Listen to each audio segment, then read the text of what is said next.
you back. I want you fucking dead!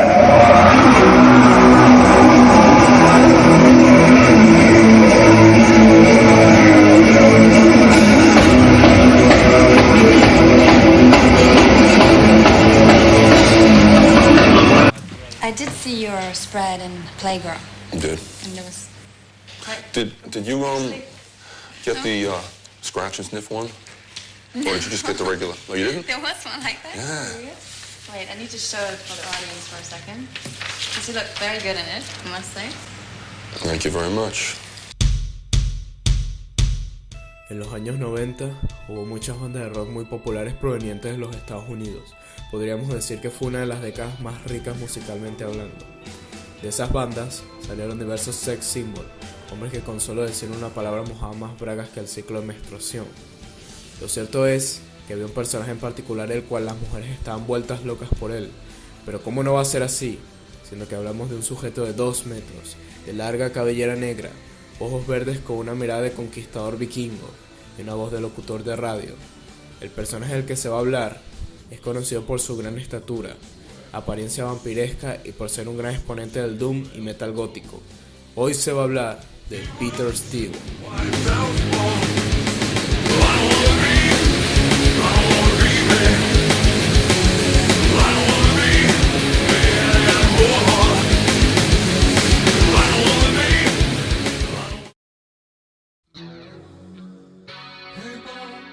Nació como Petrus Thomas Ratajczyk el 4 de enero de 1962 en Red Hook, un barrio de Brooklyn, Nueva York.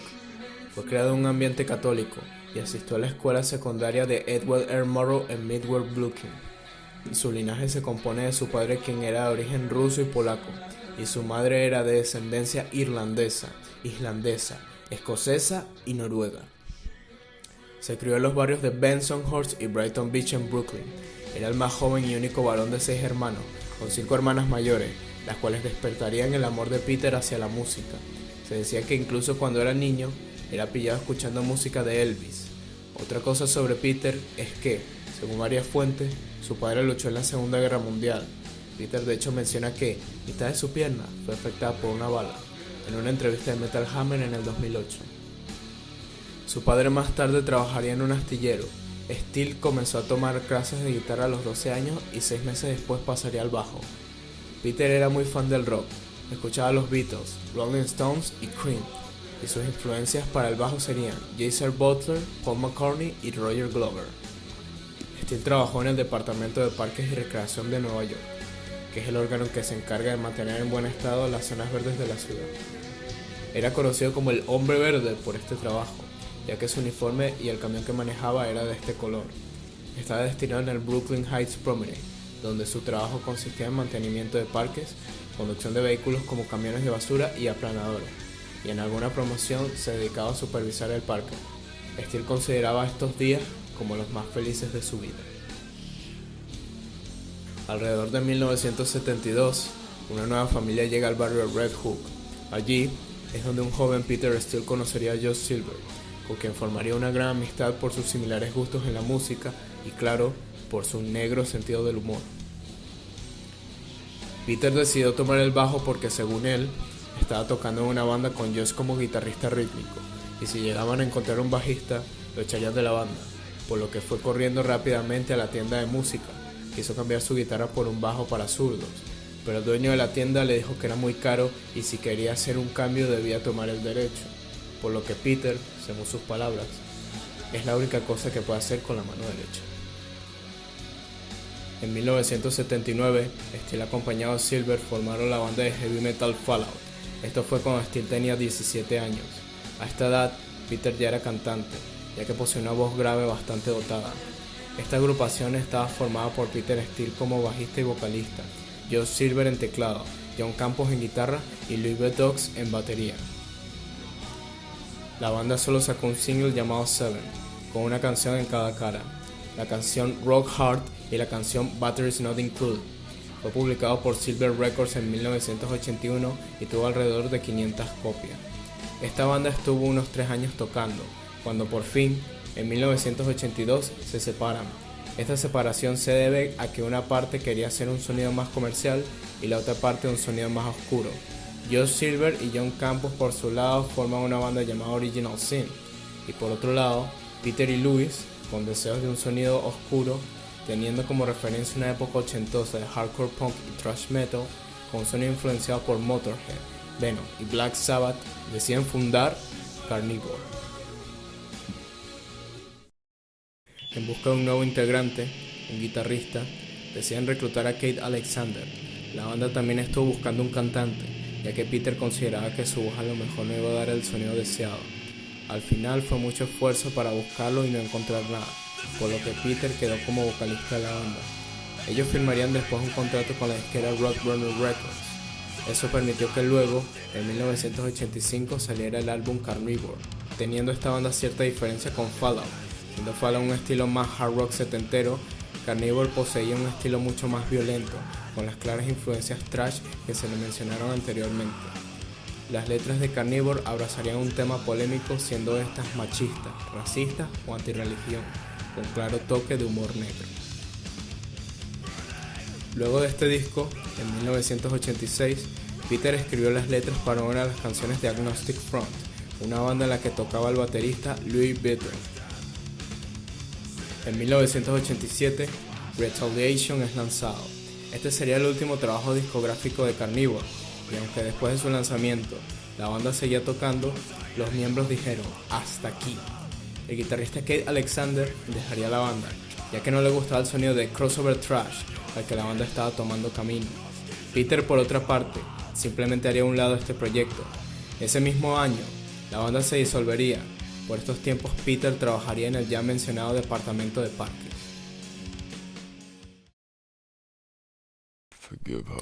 Peter, por supuesto, no detendría su carrera musical allí. Tiempo después, en 1989, se encontraría con Sal Abruscato. Este le pediría a Peter unirse a su nueva banda Repulsion, y donde ya se encontraban otros miembros como Kenny Hickey, quien ejercería la guitarra y voz secundaria. Era otro amigo de la infancia de Brooklyn, quien fue reclutado después de que el ex guitarrista de Carnivore, Mark Piovanetti, no quisiera la invitación, y el otro amigo de Peter ya mencionado, Josh Silver, se prestaría para ser el teclista de la banda. Los miembros de la banda se identificaban con un tatuaje que consistía en un círculo con un signo de menos en el centro. Representaba bien el nombre Repulsion, pero tiempo después, una supuesta banda que, según Peter, era de Inglaterra, ya habían tomado este nombre. La banda entonces tenía que cambiar su nombre. Peter, pensando en algo frío y que encajara con el tatuaje de los miembros, pensó en el nombre Sub-Zero, nombre que ya había sido tomado por otra banda de Nueva York de punk metal. Para entonces, la banda se había quedado sin nombre. Fue que un día de repente, mientras Peter escuchaba la radio, estaba sonando un anuncio de la Cruz Roja sobre donaciones de sangre tipo O negativo. Esto le daría una brillante idea a Peter, siendo que encajaría perfecto con los tatuajes, además de ser un nombre seguramente poco ocurrente y sin ningún tipo de reclamación. La banda optó por llamarse Type O Negative. Su disquera sería también Roadrunner Records, que, por cierto, se dice que cuando firmaron el contrato, Peter firmó usando una mezcla de su sangre y semen. El sonido de la banda sería uno parecido al de Carnivore, experimentando con toques de doom metal. Slow Deep and Hard sería el álbum debut de Type O Negative en 1991, con un Peter estilo inspirado luego de que su novia en aquel entonces lo engañara, haciendo que estas letras fueran escritas con claros sentimientos de rabia, depresión y odio. Igual que Carnivore, esta agrupación también experimentaba con el humor negro. Las letras del disco causaron mucha controversia, sobre todo en países como Alemania o Austria, por temas como Der Untermensch, que habla sobre un parásito social drogadicto. Tildaron a Peter y a la banda de ser seguidores del nazismo. Peter declaró que los drogadictos no deberían ser mimados y que eso no lo hacía un racista. Una acusación bastante tonta considerando que Josh Silver es judío, pero esto no sirvió de nada ya que se habían cancelado las giras que tenía la banda por Europa. Un año después es editado el disco Origin of the Pieces, un nombre por supuesto bastante ético, con una portada bastante llamativa que consistía en la imagen de un ano, supuestamente de Peter, portada que claramente tuvieron que cambiar después. Este disco consiste en versiones alteradas de Slow, Deep and Hard. Fue grabado en un estudio, además de un par de covers, con el propósito de parecer que fue grabado en vivo, añadiendo sonidos de público en ciertas partes de las canciones, siendo una clara representación de la gira que ya habían tenido antes. En el público se pueden escuchar abucheos, también en una parte de la canción Gravity, en la cual al final de esta se puede escuchar a Peter avisándole al público que ha recibido una noticia de una bomba y que en vez de estar parados salgan de ese sitio.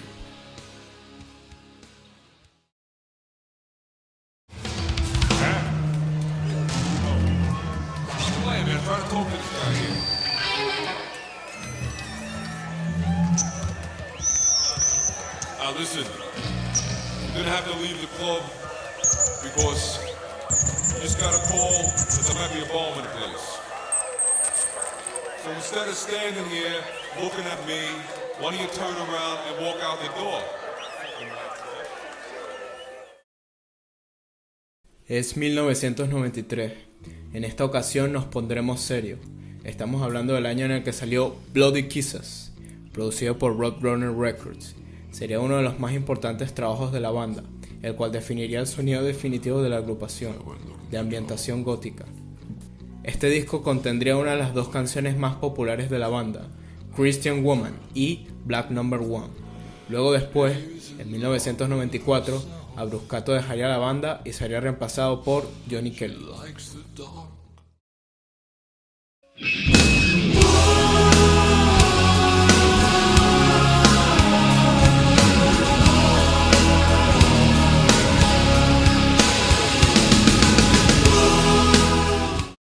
Es 1995. Es aquí cuando sucede un evento vergonzoso para la vida de Peter. Peter para este tiempo se había vuelto popular fuera del mundo de la música. Esto se debía a que se prestó para posar desnudo en la revista Playground, cosa que le vino muy bien para publicitarse inclusive, pero con una audiencia no deseada, puesto que a través de su compañero Kenny Hickey le informó que un 23% de los lectores de esta revista eran mujeres, siendo el resto de la audiencia hombres gays. Peter Steele dijo públicamente en una entrevista las siguientes palabras, de las cuales haré un resumen. No pensé que Playgirl fuera una publicación gay, pensaba que era más para amas de casas solitarias o algo así. Todo el mundo intenta convencerte de que lo hagas, diciendo que aumentarán las ventas de tus discos. Me tomaron una foto de mi cara y luego me hicieron una oferta que no pude rechazar, posar desnudo. Cuando me fijé en los modelos que aparecían en estas revistas me sentí decepcionado. Todos estaban flácidos, pero si yo aparecía, debía aparecer erecto. Dudaron que pudiera hacerlo, pero parece que fui la única persona que pudo salir erecto en una sesión de fotos. A Peter no le importaba si hombres gay lo veían atractivo. Ha dicho que porque eso pase, no significa que vayas a acostarte con ese individuo. Para 1996, Type O Negative saca al aire el disco October Rust, disco de oro que se posicionó en los Billboard, con un tracklist de 15 canciones. Este disco no tenía únicamente las características dichas anteriormente de doom metal y gótico, también tiene toques de shoegaze, una música muy popular en ese tiempo. Entre los sencillos más populares están Love You to Death, Praise of Bacchus y, como no, My Girlfriend's Girlfriend. También está la canción Green Man, que está escrita a partir del ya mencionado apodo que tenía Peter cuando trabajaba en los parques. Le llamaban el Hombre Verde, y su preferencia por este color fue lo que le dio la representación en la banda. En 1999 es lanzado el disco World Coming Down. Dejamos atrás toda la sensualidad que nos había dejado October Rust para pasar a un disco con una temática mucho más triste y oscura, tocando temas como la muerte y las adicciones. Les digo también que algunas canciones ni siquiera son canciones, son más bien como una dramatización de alguien muriendo o drogándose.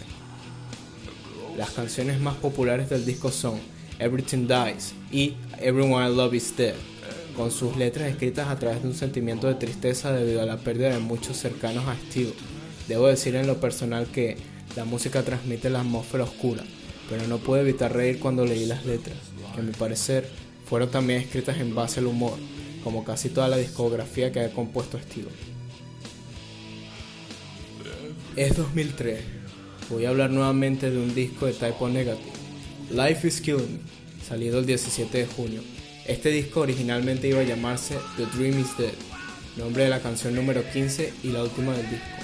Solo que a Peter no le gustaba que a lo mejor los fans pensaran que este disco representaría la disolución definitiva de la banda, por lo que se le cambió el nombre con el que ya lo conocemos.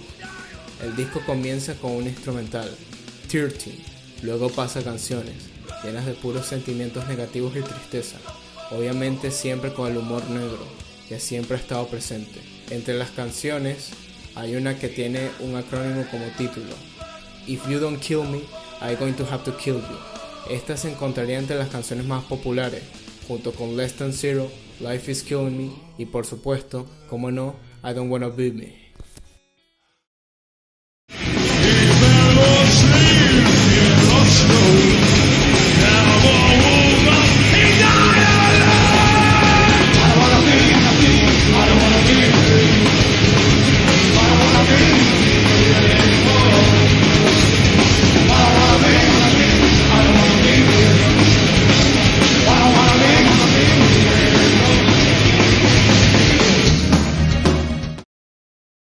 Life Is Killing Me sería lamentablemente el último disco de la banda. Johnny Kelly, batería de la banda, después de que Peter anunciara públicamente que, si no triunfaba, este sería el último disco, este dijo que solamente era una frase recurrente de este. Afirmó que aún así hubo muchas discusiones. Este disco tuvo sus dificultades para ser terminado. Lamentablemente, la banda terminaría disolviéndose.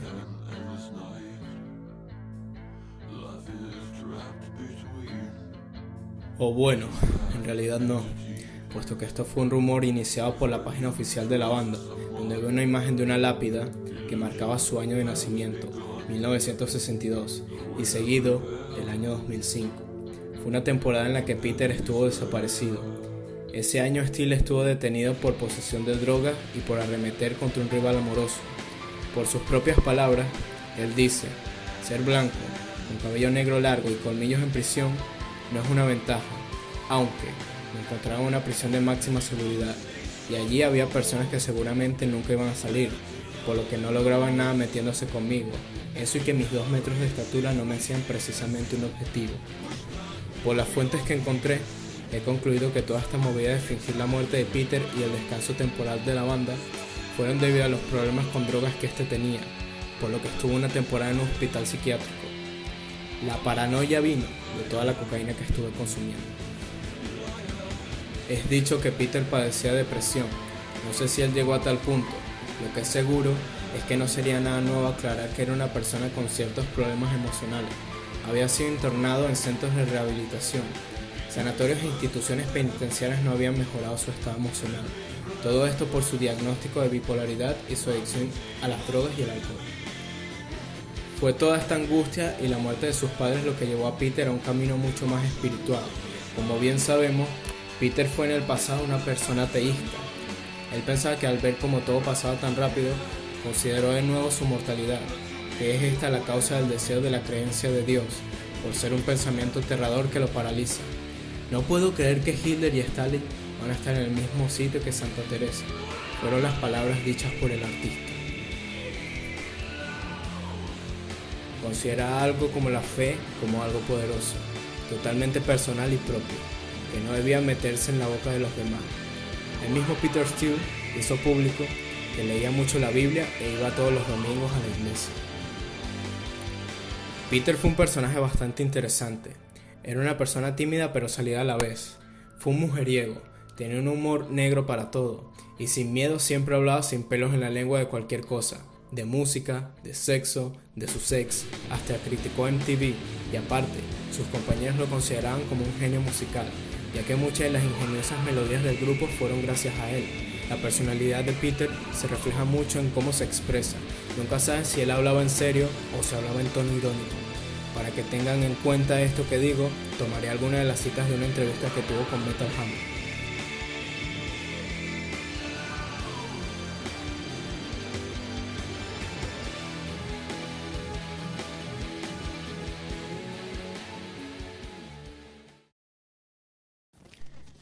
En el año 2006, Peter Steele tocaría nuevamente con su vieja banda Carnivore, donde tocarían en el festival de Wack Open Air. Luego, en el 2007, fue cuando Dead Again, de Type O Negative, fue sacado al aire. En esta ocasión el sello fue SPV, un sello discográfico alemán, y no Roadrunner. Se puede observar en la portada del disco al misticista Rasputin, personaje que Peter admiraba. El disco tiene 10 canciones, las cuales hablan en su mayoría de abuso de drogas. También habla de su compromiso involuntario debido a su salud mental. Y en Halloween in Heaven, donde otra cantante, Tara Van Flower, colabora con el grupo, fue inspirada por la muerte de Dimebag Darrell de Pantera y amigo de Peter Steele.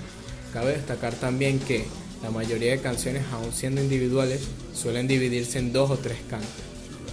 Este sería lamentablemente el último disco de Type O Negative. El último concierto que tuvieron en vivo fue en la gira del año 2009. Peter Steele fue sin duda un sujeto impresionante. Se decía que él sufría de pánico escénico, pero eso nunca fue obstáculo para dar un buen show a los fans y para cortarse a la hora de cantar cada una de las letras misóginas, racistas, sexuales o de cualquier otro tema polémico con enormes dosis de humor negro. Es increíble pensar que alguna vez existió un sujeto de 2 metros de alto, musculado, de ojos verdes y una larga cabellera, que además tenía muy buen sentido del humor y un gran genio musical. Peter Steele había dejado las drogas y el alcohol en el 2009, en busca de una vida mejor. Fue el 12 de abril del 2010 cuando Peter empezó a sufrir una gripe. Luego, pocos días después, el 14 de abril, Peter sufre una aneurisma de aorta. Los compañeros intentaban comunicarse con él, cuando de repente Johnny Kelly recibe una llamada de la hermana de Peter, informándole que este había muerto. La banda se disolvió el mismo día que Peter murió. Los mismos miembros prefirieron tomar esa decisión que buscar un vocalista nuevo. Johnny Kelly dijo: "Incluso si alguien pudiese tomar su lugar, no importa, no tenemos interés en seguir continuando con la banda. Es imposible". Sin discutirlo, llegamos a la conclusión de que, cuando Peter murió, Type O Negative murió con él. Tiempo después, Joe Silver se volvería un paramédico en Nueva York. Kenny Hickey y Johnny Kelly empezaron con el proyecto Seventh Boy. Luego dejaron ese proyecto en 2017 y comenzaron con Silvertone. Peter, a pesar de haber muerto joven, con una edad de 48 años, vivió una muy buena vida. Fue estrella de rock, las mujeres lo deseaban, y tuvo unos amigos que no solamente compartían su humor negro o se veían casi tan rudos como él, sino que también fueron unos grandes amigos que sin dudarlo lo acompañaron en esos momentos duros por los que pasó, y junto a ellos elaboró cada uno de esos magníficos proyectos musicales.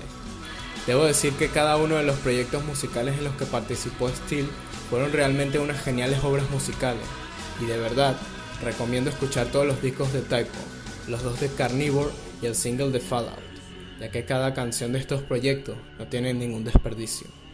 Gracias Peter Steele por la música y por demostrar que la perfección existe.